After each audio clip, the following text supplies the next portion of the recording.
எல்லோருக்கும் அறிந்த, நாம் அதிகம் வாசித்த, அதிகமாக ஜெபித்த ஒரு வசனத்தை நாம் வாசிக்கிறோம். எசேக்கியேல் தீர்க்கதரிசியுடைய புத்தகம் அதனுடைய 22ஆம் அதிகாரம் 30வது வசனத்தை வாசிக்கலாம்.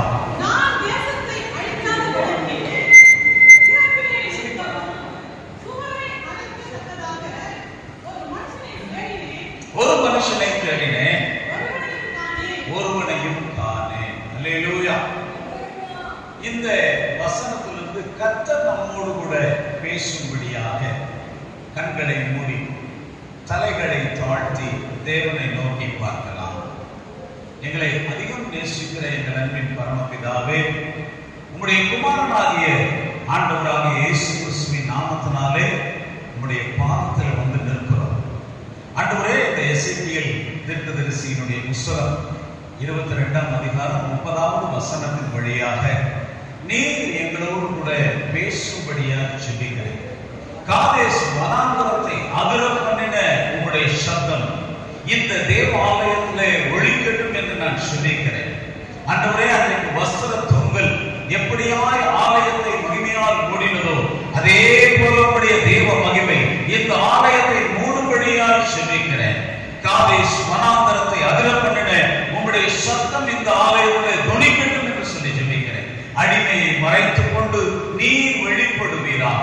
பரிசுத்த ஆவியானவர் இங்க இருக்கிற ஒவ்வொருவருடைய உள்ளத்திலும் நீர் பேசும்படியாய் ஜெபிக்கிறோம். இயேசுவின் நாமத்தில் ஜெபிக்கிறேன் நல்ல பிதாவே, ஆமென். மறுபடியும் அதே வசனத்தை திரும்ப வாசிக்கும்படியே உங்களை அழைக்கிறேன். நாம் தேசத்தை அழிக்காதபடிக்கு திறப்பிலே நிற்கவும் சுவரை அடைக்கவும் தக்கதாக ஒரு மனுஷனை தேடினேன், ஒருவனையும் காணேன். அல்லேலூயா. இந்த பகுதியிலே 2 காரியத்தை நாம் பார்க்கிறோம். நாம் தேசத்தை அழிக்காதபடிக்கு திறப்பிலே நிற்கவும் சுவரை அடைக்கவும் தக்கதாக ஒரு மனுஷனை தேடினேன். இந்த திறப்பு என்ன, அதை அந்த சுவரை அடைப்பது என்ன என்பதை நாம் அறிந்து கொண்டோமானால் நிச்சயமாகவே இந்த நாளிலே பரிசுத்த ஆவியானவர் ஒரு வெற்றியுள்ள வாழ்க்கையை உங்களுக்கும் எனக்கும் தருவார் என்று நான் விசுவாசிக்கிறேன். ஒரு ஆமென் சொல்லலாமே, ஒரு அல்லேலூயா சொல்லலாமே. அல்லேலூயா. அப்ப இதனுடைய விளக்கத்தை நாம் தெரிந்து கொள்ள வேண்டும். எத்தனை பேர் திறப்பின் வாசல் ஜெபம் பண்ணியிருக்கிறீங்க? நிறைய பேர் பண்ணிருக்கீங்க. திறப்பின் வாசல் உபவாச கூட்டத்திற்கு அநேக இடங்களுக்கு நாம் ஓடி இருக்கோம். அல்லேலூயா. அழகான பாடல் இருக்கிறது போல, திறப்பின் வாசலில் தினமும் நிற்கிறேன், சுவரை அடைத்து நான் தினமும் ஜெபிக்கிறேன். இந்த திறப்பின் வாசல் என்பது ஒவ்வொரு கிறிஸ்தவனுடைய வாழ்க்கையிலும் மிக மிக முக்கியமான பகுதியாக இருக்கிறது.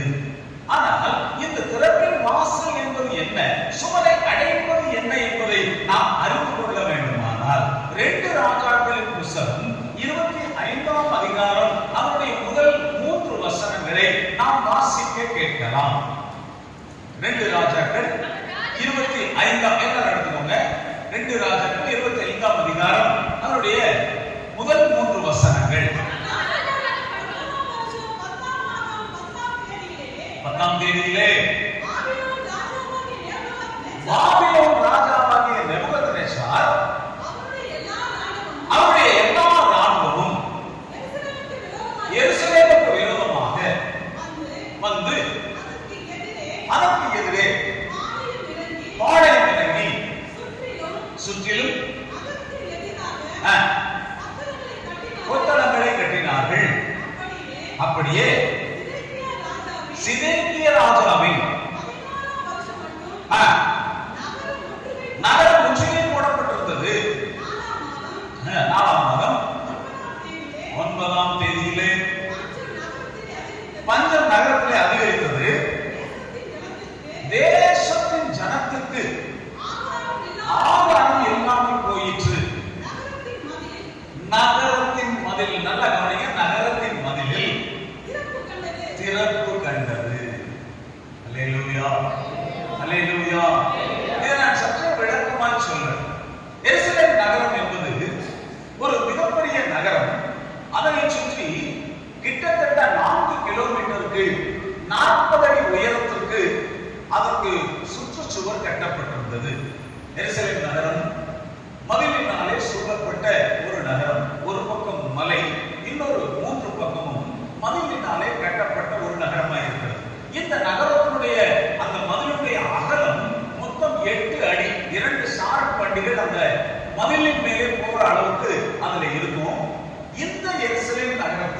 அந்த நாட்களிலே நேபுகாத்நேச்சார் நாட்களிலே அவருடைய சித்தப்பாவான சிதேக்கியா ராஜா அரசாண்டு கொண்டிருந்தான்.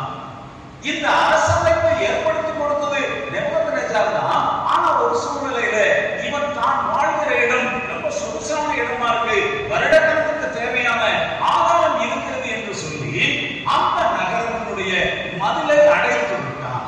அல்லேலூயா. அந்த மதிலுக்கு 12 வாசல்கள் இருந்தது. அந்த 12 வாசல்களும் அடைக்கப்பட்டிருந்தபடியினாலே வெளியில இருந்து யாரும் உள்ள போக முடியாது, உள்ள இருந்து வெளியில வர முடியாது. இந்த சூழ்நிலையிலே நேபுகாத்நேச்சார் என்கிற ராஜா, பாபிலோனிய ராஜா என்ன செய்கிறார் என்றால் அந்த நகரத்தை சுற்றிலும் கொத்தளங்களை கட்டினான். கொத்தளங்கள் என்பது என்ன? சிறிய சிறிய கேம்ப், ஒரு 50 பேராக அந்த நகரத்தை சுற்றிலும் அமர்ந்து காவல் காத்து கொண்டிருப்பார்கள். அல்லேலூயா. இந்த நகரத்துக்குள்ள இருந்து வெளியில வரணும்னா ஒண்ணு அந்த கேட்டை திறந்து வரணும். அப்படி கேட்ட மீன் அந்த பிரதான வாசலை திறக்கும் பொழுது எதிரி உள்ளே நுழைவதற்கான வாய்ப்பு இருக்கிறபடியினாலே நகரத்தை அடைத்து விட்டு வருடக்கணக்கிலே உள்ளே காத்திருக்கிறார்கள். ஒரு சூழ்நிலையில என்ன ஆனது என்றால் நகரத்திலே பஞ்சம் அதிகரித்தது. அல்லேலூயா. எருசலேம் நகரத்தில் இருக்கக்கூடிய ஜனங்களுக்கு ஆகாரம் இல்லாமல் போனது நிமித்தமாய் நகரத்தின் மதிலில் திறப்பு கண்டது என்று இந்த பகுதியிலே நாம் வாசிக்கிறோம். அப்படியானால் இதுதான் எருசலேம் நகரம். இந்த நகரத்தை சுற்றி 4 கிலோமீட்டருக்கு மதில் சுவர் கட்டப்பட்டிருக்கிறது. பஞ்சம் அதிகரித்தபடியினாலே இவங்க வெளியில வரணும்னா 2 வழி. ஒண்ணு, நகரத்தினுடைய மதில் வாசலை திறந்து விட்டு வெளியே வரணும். அப்படி வந்தா எதிரி உள்ளே நுழைந்து விட வாய்ப்பு. இரண்டாவதாக ஒரு வாய்ப்பு இருக்கிறது, அதுதான் திறப்பு என்பது. அதாவது நகரத்தினுடைய மதிலிலே ஒரு கல் மட்டும் பெயர்த்து எடுக்கத்தக்க வகையிலே ஒரு 2 அடிக்கு 2 அடி ஒரு மதில் சுவரிலே ஒரு கல் வைத்து அடைத்திருப்பார்கள். எங்க கிராமங்கள்ல சொல்லுவாங்க பொய்க்கல் அப்படிம்பாங்க. பொய்க்கல் அப்படின்னா என்ன அர்த்தம்னா அந்த கல்லுக்கு எந்த விதமான சாந்தும் பூசாம அந்த கல்லை எடுக்கலாம், வைக்கலாம். ஆனால் இது ரகசியம் தெரிந்தவர்களுக்கு மட்டும்தான் அது தெரியுமே ஒழிய மற்றவர்களுக்கு அந்த கல் தெரியாது. அப்ப எதிரி நாட்டோடு சமரசம் பேச வேண்டுமானால் அல்லது நகரத்துக்கு தேவையான ஆகாரத்தை கொண்டு வர வேண்டுமானால் அந்த கல்லை மட்டும் பெயர்த்து எடுத்துவிட்டு அதன் வழியாக ஒரு ஆள் தான் வெளியில போக முடியும், அல்லது வெளியில இருந்து ஒரு நபர் மட்டுமே உள்ளே வர முடியும். இதுதான் நகரத்தின் மதிலில் திறப்பு கண்டது. அல்லேலூயா. இப்ப இந்த நகரத்தினுடைய மதிலிலே அந்த துவாரத்தின் வழியாக வெளியில ஒரு ஆள் தான் போக முடியும், அதே போல ஒரு ஆள் தான் உள்ள வர முடியும். இந்த இடத்தை சுவரை அடைத்து பாதுகாப்பதற்கு அதிகமான ஆட்கள் தேவையில்லை. ஒரு நபர். எத்தனை பேர் வேணும்? என்ன காரணம்னா அந்த 2 அடி அந்த சுவற்றின் துவாரத்துக்குள்ள ஒரு நபர் தான் வர முடியும். அப்ப அந்த ஒருவன் தலையோ அல்லது காலையோ விட்டு வரும்போது ஒரே அடி அடித்தால் அந்த எதிரி வெட்டுண்டு படிந்து.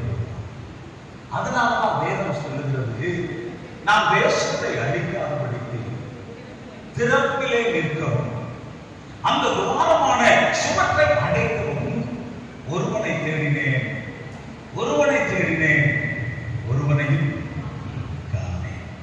எனக்கு அன்பான தேவனுடைய ஜனங்களே, எருசலேம் நகரம் எப்படி மதில் சுவரினாலே சூழப்பட்டிருக்கிறதோ அதே போல உங்கள் வீடும் என்னுடைய வீடும் தேவனுடைய பாதுகாப்பிலே இருக்கிறது. 1 பேதுரு 5ஆம் அதிகாரம் 8வது வசனத்தை பார்த்தால் வாசிக்க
தேடி சுற்றி திரிகிற பொழுது நாம ஏதோ ஒரு வகையில அவனுக்கு வாய்ப்பை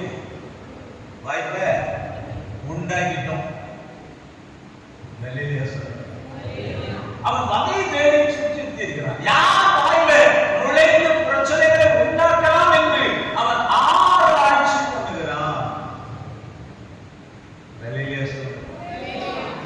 இதை நீங்க இன்னும் தெளிவா விளங்கணும்னா யோபுடைய புஸ்தகம் 1ஆம் அதிகாரம் அவனுடைய 9-10 வசனங்களை நம்ம வாசிக்கலாம்.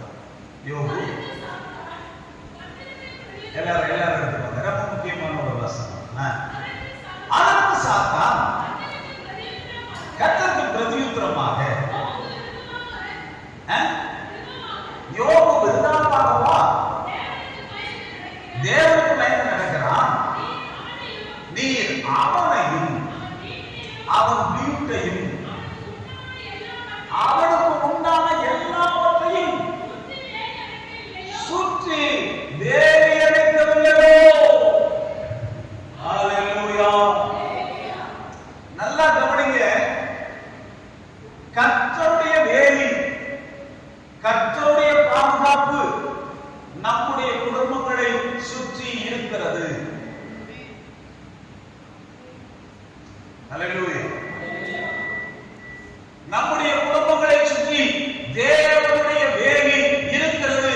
அது உங்களுக்கு தெரியுதோ, உங்க வீட்டுக்காரருக்கு தெரியுதோ, பிள்ளைகளுக்கு தெரியுதோ தெரியாது. ஆனால் பிசாசானவனுக்கு நன்றாய் தெரியும். அதனாலதான் சொல்லும் போது நீர் அவனையும் அவனுடைய வீட்டையும் அவனுக்கு உண்டான எல்லாவற்றையும் சுற்றி வேலையடைக்கவில்லையோ? யோபுடைய குடும்பத்திற்கு இருக்கிற அந்த வேலி, இருந்த அந்த வேலி இன்றைக்கு கர்த்தர் உங்கள் வீட்டுக்கும் என்னுடைய வீட்டுக்கும் வைத்திருக்கிறார். ஹல்லேலூயா. இந்த வேலி சரியாக இருக்கிறதா அல்லது இந்த வேலியில ஏதாவது ஒரு கேப் இருக்கிறதா? நம்ம எப்படி எருசலேம் நகரத்துல ஒரு சின்ன கேப் இருக்கு பார்த்தோம் இல்லையா? அந்த கேப் இருக்கிறதா என்று ஒவ்வொரு நாளும் ஒவ்வொரு நிமிடமும் நாம் அலர்ட்டா கவனித்துக் கொண்டு இருக்கிறோம். என்ன காரணம் தெரியுமா? நீங்க தூங்கலாம், ஆனால் நம்முடைய குடும்பத்தை சீரழிக்கிற நினைக்கிற பிசாசு ஒருபோதும் தூங்குறது இல்லை. தேவ சமூகத்திலே நம்மை ஒன்றிக்க விடுவது இல்லை. எப்படி எருசலேம் நகரம் மதிலினாலே சூழப்பட்டிருந்ததோ அதுபோல நம்முடைய குடும்பங்களை சுற்றி கர்த்தர் ஒரு வேலி அடைத்திருக்கிறார். அந்த வேலியிலே எந்த விதமான பாதிப்பு வராதபடிக்கு நீங்களும் நானும் ஜெபிக்க வேண்டும். இதுதான் திறப்பின் வாசல். இந்த ஜெபத்துக்கு பேர் தான் திறப்பின் வாசலிலே நின்று ஜெபிக்கிறது. அப்ப தேசத்திற்காக ஒருவன் ஜெபித்தால் அந்த தேசம் எப்படி காக்கப்படுகிறதோ அதுபோல நம்முடைய குடும்பத்திலே யாராவது ஒருவர், தகப்பனோ தாயோ அல்லது பாட்டியோ தாத்தாவோ யாரோ ஒருவர் நமக்காக ஜெபிக்கிறதுனாலே நம்முடைய குடும்பங்கள் இன்றளவும் பாதுகாக்கப்பட்டு வருகிறது. ஹல்லேலூயா சொல்லலாமே. உங்களுடைய குடும்பத்துல வேலி இருக்கா? கேளுங்க, நீங்களா கேட்டுக்கோங்க. பக்கத்துல உள்ளவங்க கேட்க வேண்டாம். உங்க குடும்பத்துல வேலி இருக்காமா? ஐயா, உங்க குடும்பத்துல வேலி இருக்கிறதா? இப்ப நீங்க ஒரு நல்ல வீடு கட்டிட்டீங்க. அந்த வீட்டை சுற்றிலும் ஒரு அழகான பாதுகாப்பு காம்பவுண்ட் சுவர் அமைத்து ஆகிவிட்டது அல்லது முள் வேலி இட்டாகிவிட்டது. திடீர்னு கேட்டு போட்டு இருக்கும் போது நம்ம வீட்டு அந்த காம்பவுண்டுக்குள்ள ஒரு நாயோ அல்லது ஒரு பூனையோ ஏதோ ஒரு மிருகம் உள்ளே நுழைந்தால் நம்ம முதல்ல என்ன செய்வோம்? ஒன்றுமே செய்ய மாட்டோம். நாயை பூனை வந்தா கல்லெடுத்து அடிக்கும். நல்ல ஒரு ஆடு வந்தா அதையும் நம்ம விரட்டி. அல்லேலூயா. அப்ப இந்த நாயோ அல்லது பூனையோ எந்த வழியாக உள்ளே நுழைந்தது தெருவுமா இல்லையா? தெருவுமா இல்லையா? அது போல நம்முடைய வீடுகள் தேவனுடைய பாதுகாப்பிலே இருக்கிறது. எந்த சூழ்நிலையிலே எந்த பிரச்சனை வருகிறதோ அதை ஆராய்ந்து கண்டுபிடிக்க வேண்டியது நம்முடைய கடமை. சத்தமா ஒரு அல்லேலூயா சொல்லலாமே. சரி, இப்ப ஆண்டவர் சொன்னாரு, நான் தேசத்தை அழிக்காதபடிக்கு திறப்பிலே நின்று சுவரை அடைக்கவும் தக்கதாக ஒரு மனுஷனை தேடினேன் என்று. அந்த ஒரு மனுஷன் இல்லைன்னு சொல்லிட்டாரே, ஆனால் வேதமே சொல்லுகிறது, கர்த்தர் சொல்லுகிறார், ஒருவன் இருக்கிறான். அது யாரு? சங்கீதம் 106 சங்கீதம் 106 அவருடைய 23வது வசனம். இந்த மனிதன் எப்படியாய் திறப்பிலே நின்றான், எப்படி அவன் அந்த இஸ்ரவேல் ஜனங்களை பாதுகாத்தான் என்பதை நாம் இந்த பகுதியிலே நாம் வாசிக்கிறோம். ஆகையால் அவர்களை நாசம் பண்ணுவேன் என்ற அப்பொழுது அவரால் தெரிந்து கொள்ளப்பட்ட மோசே அவர்களை அவர் அழிக்காதபடிக்கு அவருடைய உக்கிரத்தை மாற்றும் பொருட்டு அவருக்கு முன்பாக திறப்பின் வாயிலே நின்றான்.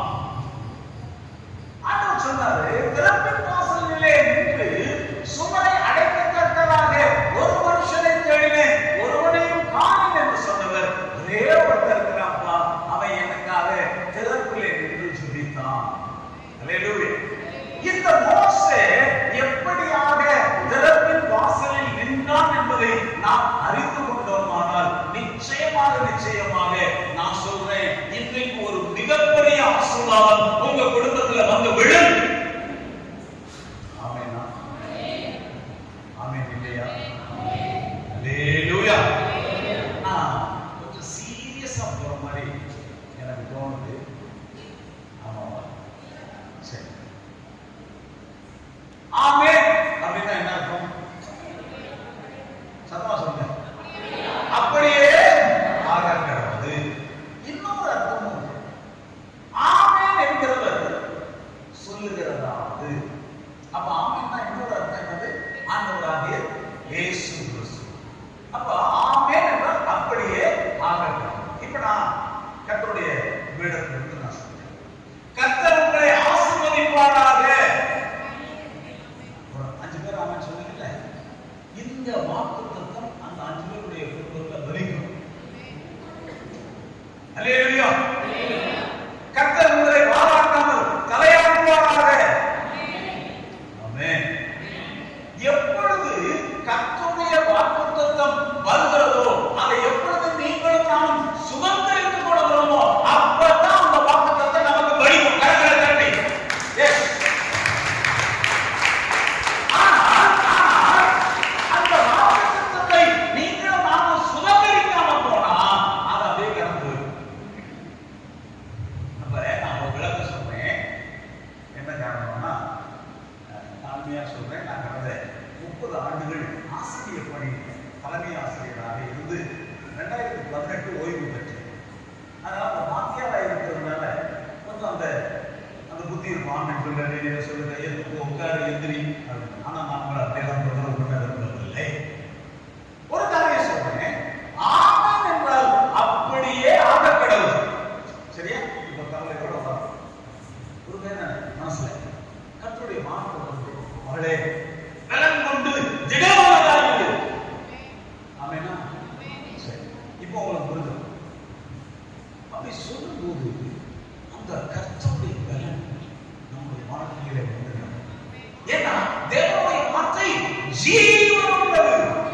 ஆமென். சரி, இப்போ நான் வந்து இப்படி ஒரு ஆசீர்வாதம் வரும், மகனே நீ பலன் கொண்டு திடமானதாயிரு. ஆமென் நான் சொன்னேன், எனக்கு அது சுதந்திரம் ஆகிவிட்டது. அப்ப ஆமென் சொல்லலைன்னா அதுக்கு ஒரு அர்த்தம் இருக்குமா இருக்காதா? ஐயா இருக்குமா? அப்ப நான் சிம்பிளா சொன்னேன், ஆமென் என்றால் அப்படியே ஆகக்கூடாது, ஆமென் சொல்லவில்லை என்றால் இப்படியே இருக்கக்கூடாது. ஒரு சிலருக்கு கஷ்டத்தோட வந்தேன், கர்த்தருடைய வார்த்தை வந்துச்சு, ஆமென் சொல்ல சுதந்திரிச்சுக்கிட்டேன். ஆமென் சொல்லலைன்னா நான் இப்படி கஷ்டத்தோட வந்தோம், எப்படி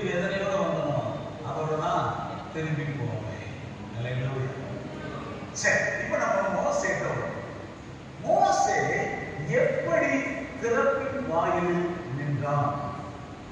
எப்படி அந்த சுவரை அடைத்து ஜெபித்தான் என்பதை பார்த்து நம்ம சீக்கிரமாக முடிக்க போகிறோம். எடுத்து வாசிக்கலாம். என்னாகும் 16ஆம் அதிகாரம் அதனுடைய 41வது வசனத்தை வாசிக்கலாம். என்னாகும் 41லிருந்து 50 வரைக்கும் நம்ம தியானிக்க போறோம்.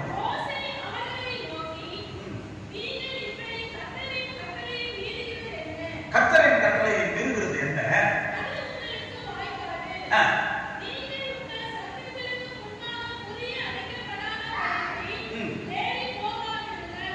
இல்ல, என்னாகும் 16:41 மறுநாளிலே இஸ்ரவேலின் புத்திரரின் சபையார் மோசேக்கும் ஆரோனுக்கும் விரோதமாக முறுமுறுத்து, நீங்கள் கர்த்தரின் ஜனங்களை கொன்று போட்டீர்கள் என்று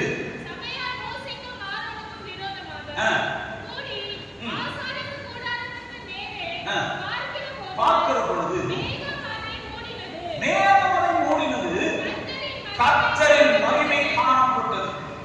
முதல் நாளிலே கோராகும் கோராகுடைய கூட்டத்தாரும் மோசேக்கும் ஆரோனுக்கும் விரோதமாக பேசி முறுமுறுத்த பொழுது கர்த்தருக்கு கடும் கோபம் புறப்பட்டது.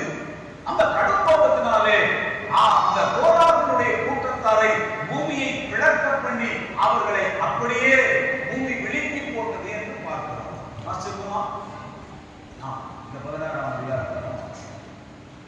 இப்ப மறுநாளிலே இந்த கோராகுடைய கூட்டத்தார் அழித்து போனது நிமித்தமாக இஸ்ரவேல் கூட்டத்தார் தேவனுக்கு விரோதமாக எழும்பி மோசேக்கும் ஆரோனுக்கும் விரோதமாக முறுமுறுக்கிறார்கள். இப்படி முறுமுறுக்கிறதுனாலே கர்த்தருடைய கோபம் புறப்பட்டது. வேதம் சொல்கிறது கர்த்தருடைய கோபம், கடும் கோபம் புறப்பட்டது என்று. இப்ப கர்த்தருடைய ஆலயம் இப்படி இருக்கு, கர்த்தருடைய மகிமை அப்படி இருக்கு. சபையா அப்படி சுத்தி நிற்கிறோம். மோசேயும் ஆரோனும் முன்னால நிற்கிறாங்க. இந்த வேத பகுதிகளை நம்ம வாசிக்கும் போது அந்த இடத்துல நம்ம இருந்தா எப்படி இருக்கும்ன்றத ஒரு இமேஜின் பண்ணி நம்ம வாசிச்சோம்னா அந்த அந்த பிரசன்னம், அவருடைய அந்த காட்சிப்படுத்துதல் அதை நமக்கு நன்றாய் விளங்கும். மறுபடியும் சொல்றேன், நம்ம இருக்கிற இடத்துல இஸ்ரவேல் ஜனங்கள் இருக்காங்க. ஆசரிப்பு கூடாரத்துக்கு மேல கர்த்தருடைய மகிமை இறங்கி வந்திருக்கிறது. மோசேயும் ஆரோனும் முன்னால நிக்கிறாங்க. இதுதான் அமைப்பு. தொடர்ந்து வாசிக்க பார்க்கலாம்.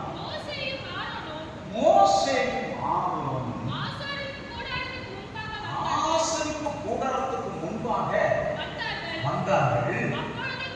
அப்பொழுது கர்த்தர் மோசேயை நோக்கி, இந்த சபையாரை விட்டு விலகி போங்கள். எவ்வளவு டைம் கேட்டாரு? ஒரே நிமிஷம். எத்தனை பேர் இருக்கிறாங்க? 23 லட்சம் பேர். 23 லட்சம் பேரை அழிக்கிறதுக்கு கர்த்தர் கேட்ட டைம் என்ன? ஒரு நிமிஷம். இந்த முறுமுறுக்கிற கூட்டத்தாரை விட்டு விலகி போங்கள். கர்த்தர் சாதாரணமா சொல்லலைங்க. கர்த்தர் கடும் கோபத்தில் இருக்கிறார். என்ன காரணம்னா, முதல் நாள் தான் 250 பேரை பூமியை திறக்க பண்ணி விழுங்க பண்ணினான்.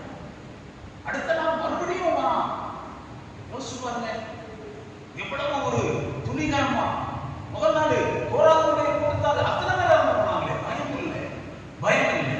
அந்த பயம் இல்லாத ஒரு சூழ்நிலையிலே தேவ சமூகத்துல வந்து நிற்கிறார்கள். எனக்கு அன்பான தேவனுடைய பிள்ளைகளே, தேவ சபையிலே கர்த்தருக்கு பயப்படுகிற பயம் உண்டா? வெளியே சொல்லலாம். அந்த மகிமை இறங்கி வந்த பொழுது ஜனங்கள் எல்லாம் அமைதியா இருக்கிறாங்க. மோசேயும் ஆரோனும் வந்து முன்னால நிற்கிறாரு. அப்ப ஆண்டவர் சொல்றாரு, மோசேயும் ஆரோனையும் பார்த்து, இந்த சபையாரை விட்டு ஒரு நிமிஷம் விலகு அப்படிங்கிறார். ஒரு நிமிஷம் விலகி போ அப்படிங்கிறார். சொன்னது யாரு? சொன்னது யாரு? கர்த்தர். என்ன சொன்னது சொல்றாரு? கடும் கோபத்துல சொல்றாரு. ஆனா திறப்பிலே நிற்கிற மோசே என்ன செஞ்சா பாருங்களேன். வாசிக்க தொடர்ந்து.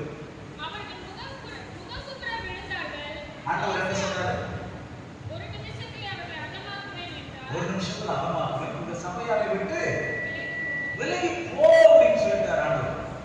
இந்த சபையாரை விட்டு விலகு, நீயும் ஆழமும் ஓட அப்படிங்கிற.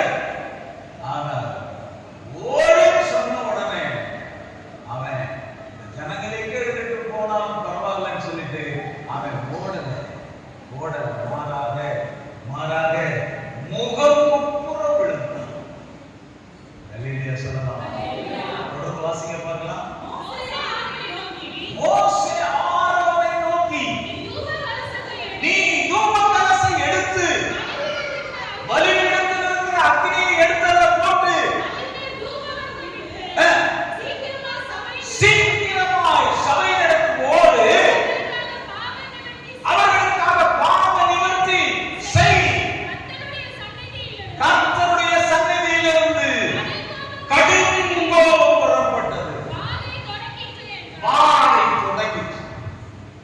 ஹல்லேலூயா. நம்ம பைபிள்ல வாசிக்கும் போது வேணாம் இது நமக்கு ஒரு வார்த்தையாக ஒரு சம்பவமாக நமக்கு தெரியலாம். ஆனால் அப்படி இல்லை தேவ ஜனமே. அந்த இடத்துல கர்த்தருடைய கடும் கோபம் புறப்பட்டது, வாதை தொடங்கினது. ஜனங்கள் செத்து செத்து விழுந்து கொண்டு இருக்கிறார். அந்த கூட்டத்துல சொல்றாரு மோசே, ஆரோன் நீ தேவ சன்னதிக்குள்ள போய் தூப கலசத்தை எடுத்து அதுல தூபவர்க்கம் விட்டு நேர சபைக்குள்ள ஓடு அப்படிங்கிறார். கர்த்தருடைய கடும் கோபம் புறப்பட்டது. அல்லேலூயா, அல்லேலூயா. நகர்வான தேவனுடைய பிள்ளைகளே, இன்றைக்கு அதுபோல தேவனுடைய கோபம் புறப்பட்டது. நம்முடைய பகுதியிலே எத்தனையோ பேர் திடீரென்று மரணித்து போகிறார், மாண்டு போகிறார். விபத்துகள் பெருகிவிட்டது, விபச்சாரங்கள் பெருகிவிட்டது, தேவனை அறிகிற அறிவு ஜனங்களுக்கு குறைந்து விட்டது, கர்த்தரை ஆராதிக்கிற ஆராதனைகள் குறைந்து விட்டது.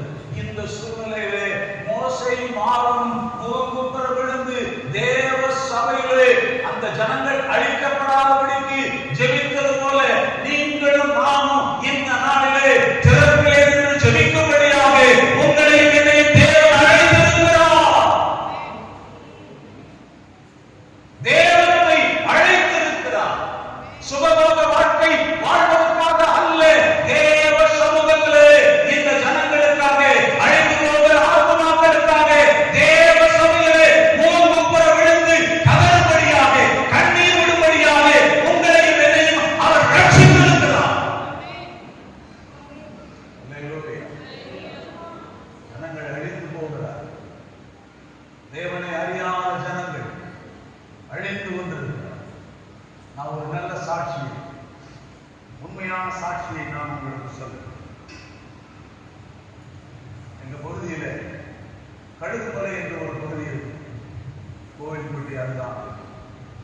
அங்க மகேந்திரன் என்ற ஒரு வாலிபன் குடிக்கும், சீட்டாட்டத்திற்கும், போதை பொருட்களுக்கும் அடிமைப்பட்டு போனான். அவனுடைய தொழிலே திருடுவது, யாரிடமாக அடித்து கொடுத்துவது. ஆனா அந்த குறிப்பிட்ட நாளிலே மாலை போட்டுக்கிட்டு பக்திமானாய் மாறிப்போம். அப்படி பக்திமானாய் மாறி அந்த இந்து ஆலயங்களிலே கோயில்களில் போய் நாக்கில் அலகு குத்திட்டு அந்த அக்கினி சட்டியை கையில் எடுத்து அவன் ஆடும்போது ஊரே வேடிக்கை பார்ப்பான். அவன் மேல அந்த மஞ்சள் தண்ணியை ஊற்றி விடும்போது அவனுடைய வாயிலிருந்த ரத்தமா ஒழுகும். நல்ல சிறப்பு பையன், அவனுடைய வாயிலிருந்த ரத்தமா ஒழுகும். அவனை பார்க்கும் போதே ஒரு அருவருப்பு, ஒரு பயம் உண்டாம். சின்ன பிள்ளைங்க பார்த்தா நிற்க மாட்டான். ஆனால் ஒரு நாளிலே அவனும் ஆண்டவரை ஏற்றுக்கொண்டான். கரங்களை ஆண்டவர்கள் என்று சொன்னான். அந்த பையன் சொன்ன சாட்சி எனக்கு நல்ல வேண்டிய ஒரு தம்பி. அந்த தம்பி சொன்ன சாட்சி என்ன தெரியுமா? அண்ணே,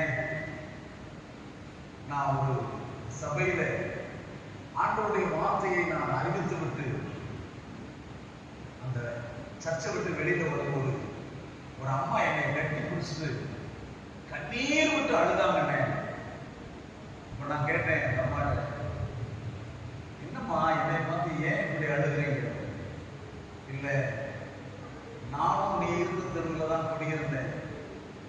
குடிச்சிட்டு போறதையும் வர்றதையும் நான் பல தடவை பார்த்திருக்கிறேன். அக்கினி செட்டி எடுத்துட்டு வாயெல்லாம் ரத்தம் ஒழுக, நீ எங்க திருவழியா வரும்போது உனக்காக நான் பல இரவுகள் கண்ணீரோடு கூட நான் முழங்கால் படிக்கிட்டு ஜெபிச்சிருக்கப்பா. இன்றைக்கு கர்த்தர் உன்னைய மாற்றி இருக்கிறாரே, ரட்சித்திருக்கிறாரே, ஆயிரங்களுக்கு ஆண்டவருடைய வார்த்தைகளை சொல்லும்படியாக உன்னை தேர்ந்தெடுத்திருக்கிறாரே, அதற்காக நான் ஆடுகிறேன். ஹல்லேலூயா. எனக்கு அன்பான அம்மா ஐயா, நம்ம பகுதியில் இருக்கிற உங்க உறவுக்காரங்களுக்காக, உங்க பக்கத்து வீட்டுக்காரங்களுக்காக, உங்க தெருவில் இருக்கிறவங்களுக்காக நீங்க தான் பொறுப்பாள். இப்ப என்ன பண்ணுல கடைசியா வாசிங்க. மோசே சொன்னபடி சபையின் நடுவில் ஓடினான். ஜனங்களுக்குள்ளே மாலை தொடங்கி இருந்தது. தூபவர்க்கம் போட்டு ஜனங்களுக்காக பாவ நிவர்த்தி செய்தபோது செத்தவர்களுக்கும் உயிரோடு இருக்கிறவர்களுக்கும் நடுவில் நின்றான். அப்பொழுது மாலை நிறுத்தப்பட்டது. கரங்களை தட்டி, அன்பான தேவனுடைய பிள்ளைகளே, உங்க தெருவுக்காக, உங்க பகுதிக்காக, உங்க வாலிப பிள்ளைகளுக்காக, உங்க வாலிப பசங்களுக்காக நீங்க ஜெபித்தால் பிள்ளைகளின் மேலே வரக்கூடிய மாலை நிறுத்தப்படும். ராமன் சொன்னது நம்பாங்க. ஹல்லேலூயா. நம்ம பக்கத்து வீட்டுல நம்ம உறவுக்காரங்க மத்தியில அடிக்கடி மரணம் நேரிடுகிறதா, அது பிசாசானுடைய சதி. எவனை விழுங்கலாம் என்று லட்சித்து திரிகிற பிசாசானுடைய சதி. அதை முறியடிக்க உங்களுக்கு அந்த ஏரியாவை வேலி கட்ட வேண்டிய பொறுப்பு உங்களுக்கு தான். அல்லேலூயா, அல்லேலூயா. அழிந்து போகிற ஆத்துமாக்களுக்கா நம்ம எந்த அளவுக்கு பாரப்படும், அந்த அளவுக்கு ஆண்டவர் நன்மை செய்வார். ஒரு சின்ன சாட்சியை சொல்ல என்னுடைய மனம் விரும்பும். ஆவியானவரை இடத்துல நானா சொல்றேன். ஒருமுறை சபரிமலை போற பஸ்ல நான் டிராவல் பண்ணும்போது என் பக்கத்துல மாலை எல்லாம் போட்ட ஒரு மனிதர் எல்லாரும் ஒரு உட்கார்ந்து. அப்ப அவர் இருந்துகிட்டே வந்தாரு. 2 தடவை இருந்தப்போ நான் என்னோட வாட்டர் பாட்டில் எடுத்து, புது வாட்டர் கேன் எடுத்து திறந்து, ஐயா குடிங்க. அப்ப அவரு பரவாயில்ல, இல்ல ரொம்ப நேரமா இருந்துறீங்க, குடிங்க. குடிச்சிட்டாரு. ஒரு மடக்கு ரொம்ப நாகரிகமா குடிச்சிட்டு அப்படியே அழகாக முடிய கையில கொடுத்தாரு. கொடுத்துட்டு அவர் கேட்ட கேள்வி என்ன தெரியுமா? நீங்க கிறிஸ்தவரா? சத்தமாக அல்லேலூயா. நீங்க கிறிஸ்தவரா? ஒண்ணல்ல, ஒரு மடக்கு தண்ணி கொடுத்ததுல அவர் சொன்ன வார்த்தை என்ன தெரியுமா? நீங்க கிறிஸ்தவரா? இதுதான் ஆண்டவருடைய அன்பு. நேற்று இரவு நான் ட்ரெயின்ல வரும்போது ஒரு மனிதர் அங்கே இங்கே அழைச்சிட்டே இருக்கிறார். பசிக்கு அவருக்கு சாப்பிடுற வழி இல்லை. ஏன்னா எந்த ஸ்டேஷன்லுமே சிக்கன் கிடைக்கல. அவர் அழைத்து பார்த்து, ஐயா என்ன விஷயம் அப்படின்னு. இந்த மாதிரி சிக்கன் ஏதாவது கிடைக்கும் பார்த்தா கிடைக்கல. ஐயா என்கிட்ட ஒரு ஸ்நாக்ஸ் பாக்கெட் இருக்கு, முறுக்கு பாக்கெட் இருக்கு, எடுத்து உங்களுக்கு தரவா அப்படின்னு. பரவாயில்ல, சிக்கன் கிடைக்குதான்னு பார்ப்போம், இல்லைன்னா நான் அதை எடுத்துக்கிறேன் அப்படின்னு சொல்லுவேன். கொஞ்ச நேரம் கழிச்சு மெல்ல என் பக்கத்தில் வந்து உட்கார்ந்த உடனே எனக்கு ரொம்ப சந்தோஷம். சரி, ஒரு ஆத்மாவை ஆதாயம் பண்ண எனக்கு ஒரு வாய்ப்பு கிடைக்கிறது அப்படின்னு சொல்லி, ஐயா என் பேரு ஜான்சி, நான் அந்த மாதிரி சென்னையில் ஒரு மீட்டிங்காக போனேன் ஐயா அப்படின்னு சொல்லி ஏசப்பாவை பத்தி சொல்லலாம்னு வாயெடுக்கிறேன். அவர் சொன்னாரு, என் பேரு பாஸ்டர் லிவிங்ஸ்டன், நான் கர்த்தருடைய ஊழியக்காரன். அல்லேலூயா. எதுக்காக சொல்ல வரேன்னா, நம்மளால முடிஞ்ச ஒரு சின்ன உதவி அநேகரை ஆண்டவருக்குள்ள கொண்டு வர செய்யும். அல்லேலூயா, அல்லேலூயா. இப்ப மோசே எப்படி பழைய ஏற்பாட்டு காலத்திலே திறப்பிலே நின்றானோ, அதே போல புதிய ஏற்பாட்டு காலத்திலும் ஒரு மனிதன் இருந்திருக்கிறார். சீக்கிரமா வாசிக்கலாம். அப்போஸ்தலர் நடவடிக்கைகள் 9ஆம் அதிகாரம் அதனுடைய 1வது வசனத்தை வாசிக்கலாம்.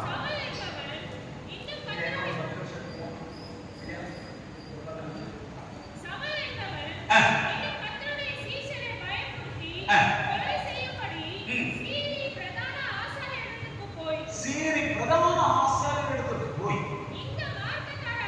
இந்த மார்க்கத்தாராகிய புருஷரை காட்டிலும்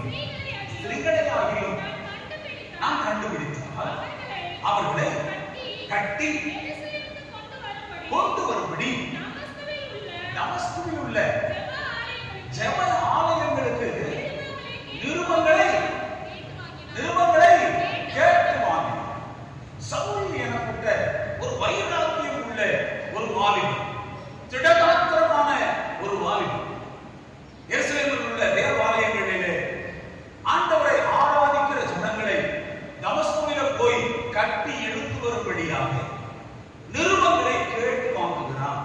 நல்லா கவனிங்க, நிருபங்களை இவன்ட்ட யாரும் ஆர்டர் கொடுக்கல.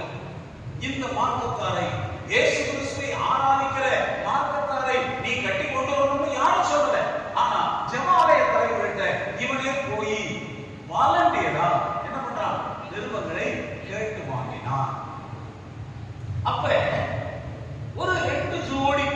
ஒரு ஜோடி கண்கள் இவனை வாட்ச் பண்ண. இவன் ஒவ்வொரு ஜெபாலயத்துக்கா போறான். நான் கிறிஸ்துவை ஆராதிக்கிறவங்க எல்லாம் கட்டி கொண்டு வரேன், நீங்க அவங்க எல்லாம் கொலை பண்ணுங்க அப்படின்னு சொல்லி கேட்கும் போது ஒரு ஜோடி கண்கள் இவனை வாட்ச் பண்ணிட்டு சரி வாங்கிட்டான். அவனுக்கு தேவையான ஆட்களையும் கேதர் பண்ணான். கேதர் பண்ணிட்டு கிட்டத்தட்ட எருசலேமிலிருந்து 160 கிலோமீட்டர் தொலைவில் உள்ள தமஸ்கு என்ற நகருக்கு போறான். இன்னைக்கு இருக்கிற டமாஸ்கஸ் என்று சொல்லப்படுகிற நகரம். இந்த நகரத்துக்கு போயிட்டு இருக்கான். தொடர்ந்து வாசிக்க பார்க்கலாம். அவன் பிரயாணமாய் போய் தமஸ்குவுக்கு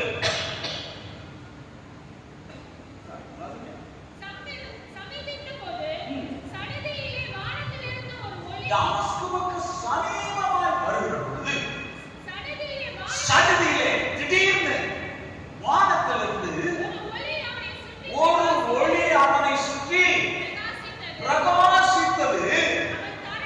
அவன் தரையிலே விழுந்தான். அப்பொழுது சவுலே, சவுலே, என்னை ஏன் துன்பப்படுத்துகிறாய்? தன்னுடனே சொல்லுகிற ஒரு சத்தத்தை கேட்டான். அல்லேலூயா, அல்லேலூயா. இந்த சத்தம் யாருடைய சத்தம்? நீ துன்பப்படுத்துகிற இயேசு நானே என்று அந்த சத்தம் தெரிவிக்கிறது. இந்த கண்கள் தான் சவுல் நிருபங்களை கேட்டு வாங்கின பொழுது பார்த்த கண்கள். தன்னுடைய சகாக்களை எல்லாம் கூட்டிக் கொண்டு குதிரையிலே வரும் பொழுது அவனை நோக்கின கண்கள் ஆண்டவராகிய இயேசு கிறிஸ்துவினுடைய கண்கள். ஆனால் நிருபங்களை கேட்டு வாங்கும் போது அவனை இயேசு சந்திக்கவில்லை. நிருபங்களை கேட்டு வாங்கினப்ப ஆண்டவர் என்ன பண்ணிருக்கலாம்? ஸ்டாப், இது எனக்கு அகைன்ஸ்டா பண்றது எனக்கு பிடிக்காது, இதை செய்யாத சொல்லிருக்கலாமா? சொல்ல அனுப்புறாரு. தன்னுடைய நண்பர்கள் எல்லாம் கேதர் பண்றான். நல்ல தலை சிறந்த போர் வீரர்களை தேர்ந்தெடுக்கிறான். அப்பயும் ஆண்டவர் என்ன செய்யல? சைலண்டா. ஆனால் அந்த தமஸ்குவுக்கு சமீபித்து வரும் பொழுது எங்க வந்தா? தமஸ்குவுக்கு சமீபித்து வருகிற பொழுது ஒரு பிரகாசமான சூரியனை காட்டிலும் பிரகாசமான ஒரு ஒளி அவனை சந்தித்தது. எந்த மனுஷனையும் பிரகாசிப்பிக்கிற மெய்யான ஒளி அவனை சந்தித்தது. என்னோட ஒரு கொஸ்டின், ஏன் ஆண்டவராகிய இயேசு கிறிஸ்து தமஸ்கு வர்ற வரைக்கும் காத்திருந்தார்? அந்த தமஸ்குவிலே என்ன இருந்தது? தொடர்ந்து வாசிங்க. ஆண்டவரே, இது யாரெல்லாம்? இயேசு நானே என்றார்.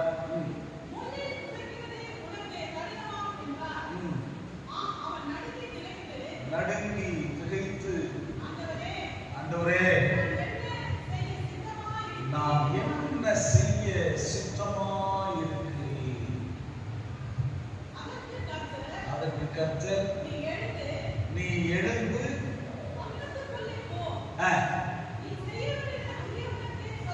அங்கே சொல்லப்படும் என்றார்.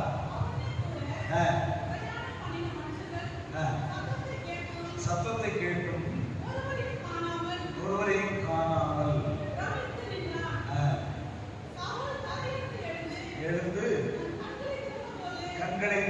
அப்பொழுது ஒருவரையும் காணவில்லை. அப்பொழுது அவனை கையிலாக கொடுத்து தூக்கி கொண்டு போகிறார்கள். அவனை எங்க கொண்டு போனாங்க? எங்க கொண்டு போனாங்க? இப்ப அவன் போன வேலை என்ன? தமஸ்குல இருக்கக்கூடிய சீஷர்களை அரசு பண்ணணும். இப்ப போற வழியில என்னாச்சு? கண்ணு பார்வை போச்சு. என்ன செஞ்சிருக்கணும்? அவன் என்ன பண்ணிருக்கணும்?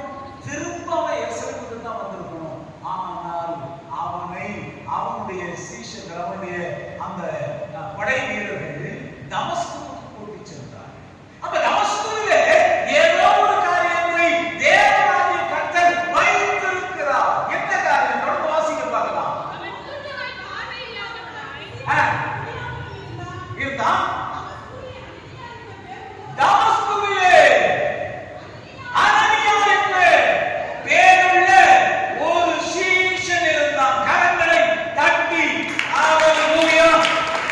அவன் எருசலேமிலிருந்து 180 கிலோமீட்டர் பிரயாணப்படும் போது சந்திக்காத தேவன் தமஸ்குவுக்கு சமீபத்தில் வரும்போது, இன்னும் சரியா சொல்ல போனா தமஸ்குவிலே அனனியா என்கிற ஒரு அக்கினி அங்கே இருந்துச்சு. ஹல்லேலூயா. அந்த அக்கினி பற்றி எரிந்து கொண்டே இருந்தது. ஆண்டவரே, எருசலேமிலிருந்து ஒருத்தன் வாரான், எங்களை எல்லாம் கட்டி கொலை செய்யும்படி வருகிறான், அவனை நீ சந்திக்க வேண்டும் என்று அனனியா என்ற ஒரு சீஷன் ஜெபமாடினபடியினார். ஹல்லேலூயா. ஆண்டவர் கை காட்டி கொண்டு வர, வா மகனே, வா வா, உனக்கான பிளான் இங்க இல்லை. அங்க ஒரு எல்லை இருக்கு, அங்க ஒரு எல்லை இருக்கு.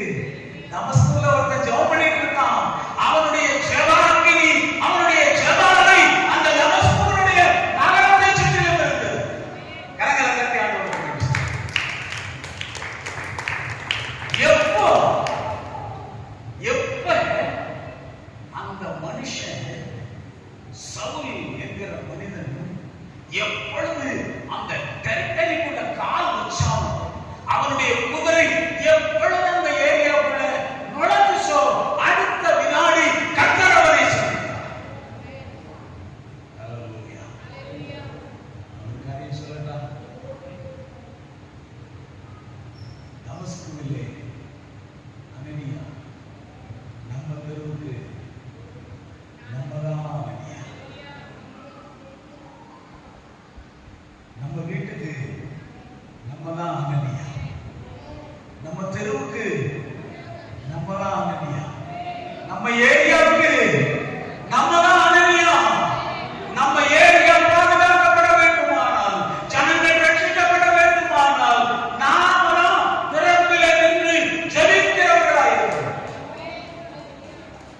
ஹல்லேலூயா. ஹல்லேலூயா. ஒரு அனனியா ஜெபித்ததன் நிமித்தமாய் ஒரு சவுல் பவுலாய் மாறினது நிமித்தமாக அகில உலகம் ரட்சிக்கப்பட்டது.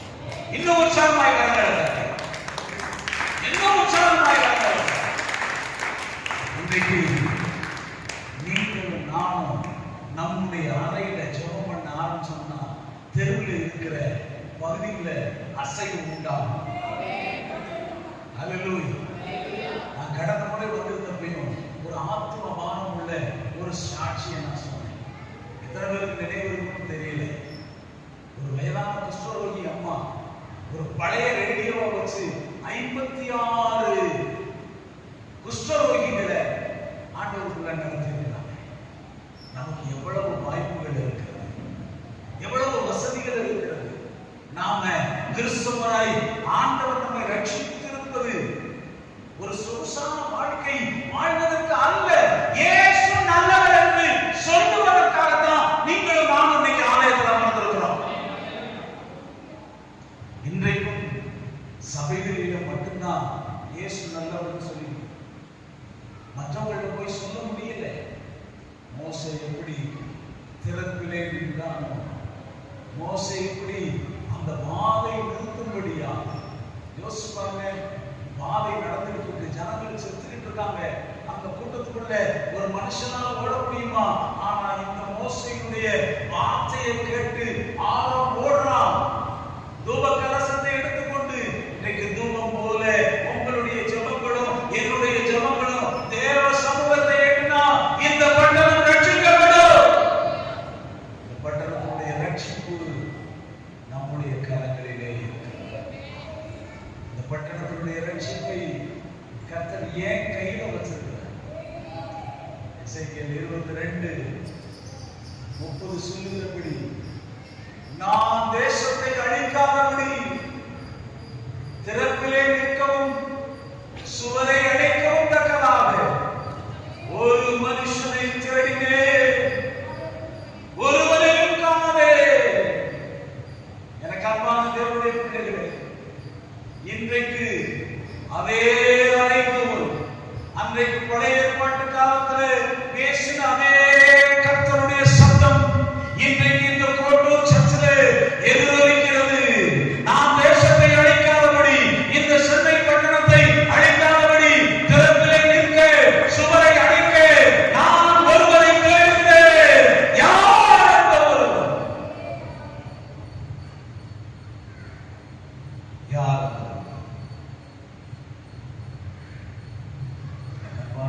பிள்ளைகளே, இந்த உலக வாழ்க்கை கொஞ்சம்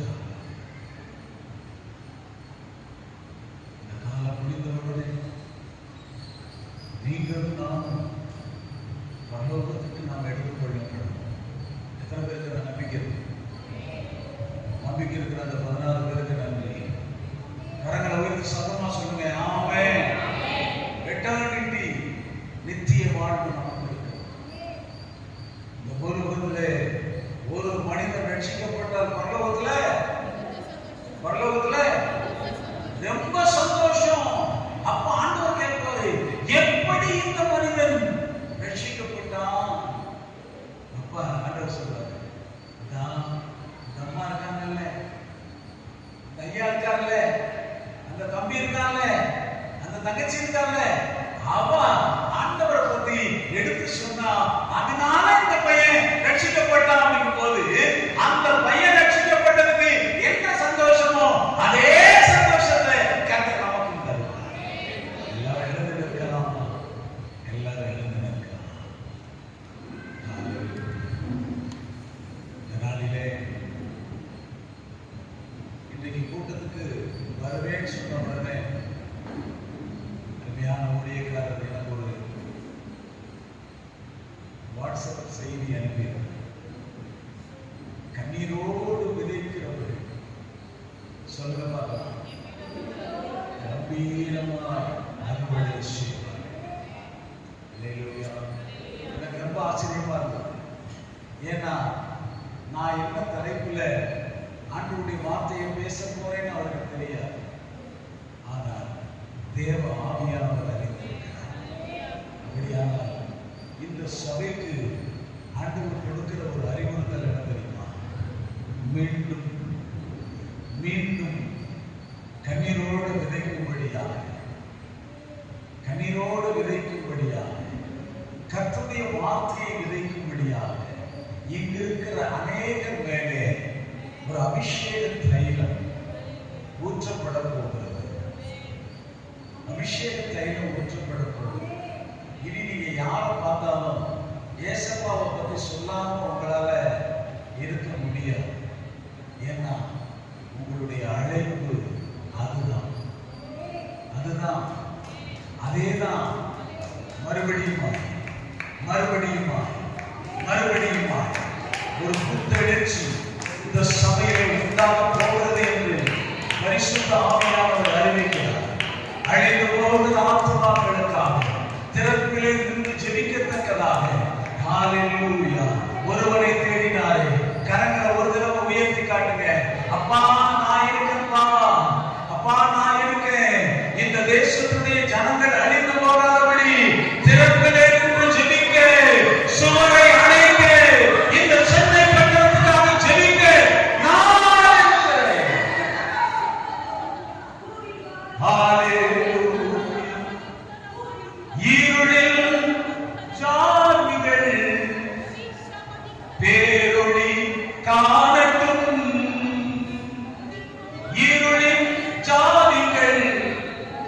பேரொளி காணட்டும் மரித்த மனிதர் மேல் வெளிச்சம் உதிக்கட்டும் மரித்த மனிதர் மேல் வெளிச்சம் உதிக்கட்டும் அழிந்து போகின்ற ஆத்துமாக்களை தினமும் தினமும் நினைப்பே அழைத்து செய்கின்ற ஆட்டை தேடியே ஓடி ஓடி உழைப்பே ஆத்துமாக்களை தினமும் தினமும் நினைப்பே அழைத்து செய்கின்ற ஆட்டை தேடி ஓடி ஓடி உழைப்பே தெய்வமே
வேலை அடைப்பீராக.